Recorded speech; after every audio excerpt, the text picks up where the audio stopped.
La gravité dirige les trajectoires de toutes choses dans l'univers. Elle est responsable des mouvements planétaires comme de la chute des corps. Elle est partout.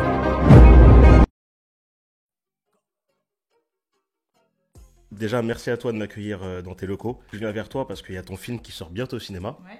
le 3 mai précisément. Comment ça s'est passé justement qu'on t'a proposé le scénario pour pouvoir justement produire ce film? En fait, c'est Cédric Ido, le réalisateur, qui est venu me voir. On se connaissait depuis longtemps. Le truc, c'est que moi, je suis un peu plus jeune que Cédric et en fait, il est devenu réalisateur dans sa vie avant que moi, je devienne productrice.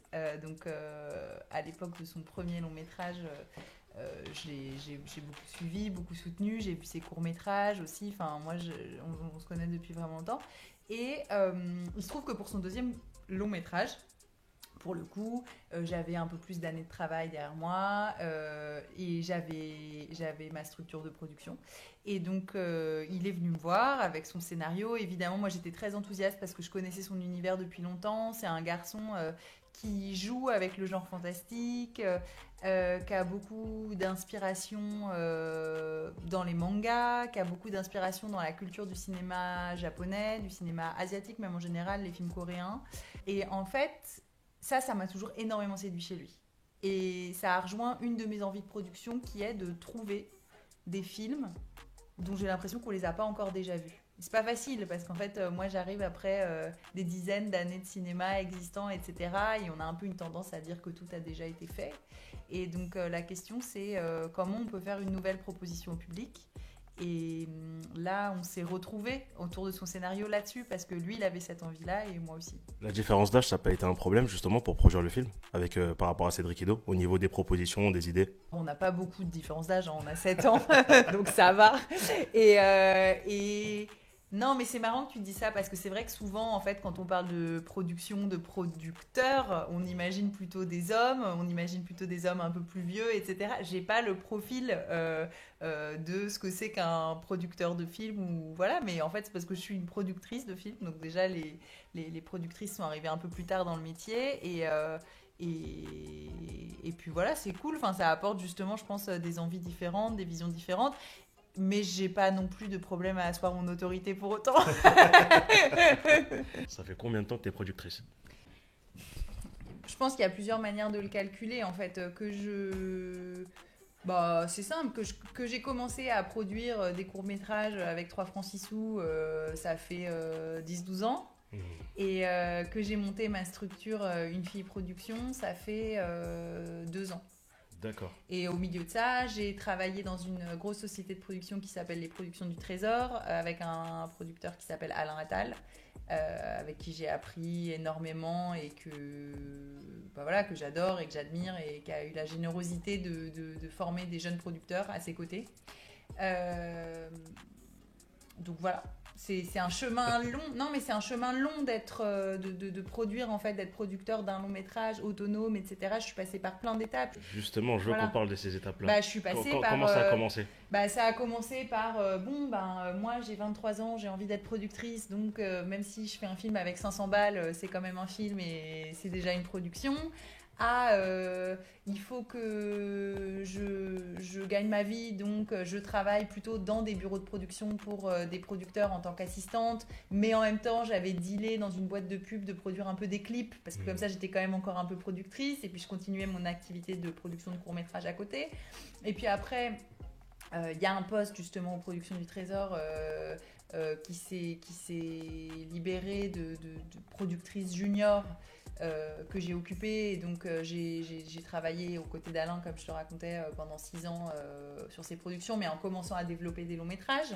Et puis voilà, et puis il y a 2 ans, il y a eu la création de ma société, Une Fille Production, et donc d'abord 2 courts-métrages, mais qui étaient des courts-métrages pour le coup beaucoup mieux financés que ce que je te raconte à la base, avec des aides régionales, le CNC, l'ADAMI, enfin voilà, et qu'on a tourné d'ailleurs en Corse, à Pictanovo, enfin tu vois, en région Hauts-de-France, pardon. Donc ça ça change du court-métrage dans la cuisine, quoi. C'est-à-dire que là, je mettais des équipes dans un avion et on partait en Corse ou on allait dans le Nord pendant une semaine de tournage. Enfin, c'était des ambiances différentes. Et puis après, il y a eu la production de La Gravité, premier long métrage. Ensuite, j'ai fait la production d'un podcast audio qui s'appelle Batman Autopsy, qui était une fiction. Voilà, un gros podcast avec Spotify. Et puis après, j'ai coproduit avec Alain Attal une série qui s'appelle LT21 et qui sortira sur OCS à l'automne, a priori, qui est réalisée par Mélisa Godet. Ah ouais, quand même, t'as enchaîné pas mal de choses. Voilà. C'est très très bien en fait. Et t'as eu un beau parcours. Il y a ton film Gravité qui sort dans quelques jours. Du coup, parle-moi un peu du film, le tournage. J'ai vu que t'as fait pas mal d'avant-premières. Moi, j'ai pu assister à ton film. Franchement, comme je te l'avais dit quand on s'était rencontrés, j'ai surkiffé le film. Dans le sens où, au niveau déjà de l'aspect technique, les effets spéciaux, tout, j'étais très très surpris. Je ne vais pas en dire plus, vous verrez en allant directement au cinéma. Il y a eu l'aspect technique et surtout en fait le message que vous véhiculez derrière. Pour moi, je trouve ça fort. Comment il s'est passé le tournage? Combien de temps il faut aussi pour faire un film? Ah mais ça dépend. En fait, combien de temps il faut pour faire un film, c'est déjà un peu l'argent que tu as pour faire ce film qui détermine ça. En vrai, ce film-là, si on avait eu 10 semaines pour le faire, j'aurais pas dit non. Il se trouve qu'on a eu le budget qu'on a eu et que du coup, on l'a fait en 7 semaines. Maintenant, franchement, ce tournage, il s'est bien passé. Déjà, on a tourné à Bobigny. D'accord. Oui, j'ai reconnu les bâtiments. Voilà, ça s'est très bien passé avec les gars sur place. On avait un homme qui s'appelle Dez pour nous aider et qui en fait nous a mis en relation avec des gens et qui assurait un peu la sécurité du matériel. Il nous a présenté des ados qui sont devenus en partie les Ronins du film, donc les jeunes du film qui sont venus en casting et voilà. Il nous a mis en relation avec des lieux qu'on pouvait louer pour les décors, etc. Et en fait, c'était ça qui était génial, c'est que tout d'un coup, moi je sais qu'à la base, on m'avait vachement dit, ouais, les tournages en banlieue, c'est problématique parfois, nanana, badana. Et en fait, comme on a organisé les choses, qu'on s'est entendu avec les gens là-bas, qu'on les a fait participer, que du coup, d'une certaine manière, l'argent qui a servi à faire ce film, il a circulé aussi. C'est toujours cette histoire dont je parlais, du partage de la richesse que tu dégages d'un film et de comment l'argent circule. C'est sûr que si tu arrives dans un endroit où les gens sont plus pauvres que ce qu'ils voient et que tu arrives comme un cow-boy et que tu dis alors vous allez faire tout ce qu'on vous dit, ils disent d'aller voir ailleurs. En fait, et ils ont raison, c'est normal. Oui, bien sûr. Et je ferais pareil si on arrivait chez moi comme ça, en fait. C'est ça. Donc il y a pas c'est pas pire en fait. C'était voilà. Et je pense que le fait que on ait une démarche sincère, que Cédric ait envie de parler de la banlieue à la manière dont il le faisait, que ses acteurs, Cédric, il a beaucoup tenu à ce que tous les acteurs aient une authenticité face à la banlieue et en fait aient une partie de leur parcours de vie en banlieue. Il voulait pas prendre des gens qui viennent jouer les banlieusards, il voulait prendre des gens qui l'ont expérimenté dans leur chair en fait et qui sachent de quoi parle son film.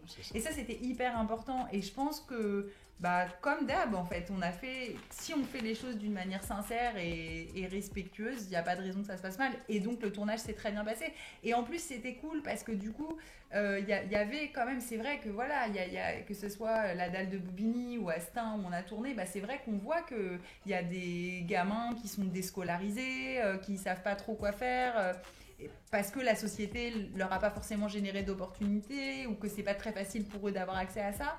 Et en fait, ce qui était cool, c'est que nous, on a vu à quel point ils étaient curieux en fait du tournage, d'être avec nous, du travail qu'on faisait.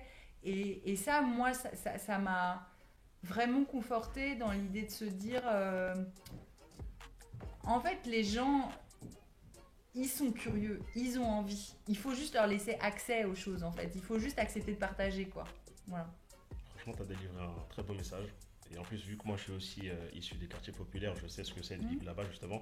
Et je suis content qu'il y ait ce ressenti en fait qu'on vient en banlieue et qu'il y a aussi de la positivité, des gens talentueux et des gens qui sont capables de faire des choses. Donc merci pour le message que tu as délivré parce qu'il est juste magnifique. Qu'est-ce que tu dirais aux personnes justement qui nous regardent pour les inciter à venir voir ton film? Si tu devais le décrire en quelques mots, sans bien sûr trop spoiler, et pour leur donner envie de venir au cinéma directement le voir. Je dirais que déjà c'est un film que vous n'avez jamais vu, qu'on a osé mélanger le film de banlieue et le film fantastique, qu'on n'a pas voulu choisir en fait, et qu'on a voulu raconter les choses d'une d'une nouvelle manière, d'une manière un peu magique, d'une manière un peu poétique, d'une manière un peu intrigante.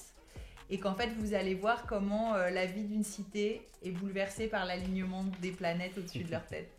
Bah, merci à toi, Emma. Du coup, moi, le film, j'ai déjà vu, mais je vous incite vraiment à aller le voir. Je pense que vous serez très surpris parce que, pour une fois, en fait, ça montre une autre facette et une autre image, en fait, de la banlieue. Et un très, très beau message à aller voir. Donc, franchement, foncez, allez le voir. Merci à toi de m'avoir accueilli justement dans tes locaux. Merci à toi d'avoir pris le temps de témoigner, de donner ton ressenti par rapport à ton film et aussi parler de ton histoire et parler de toi.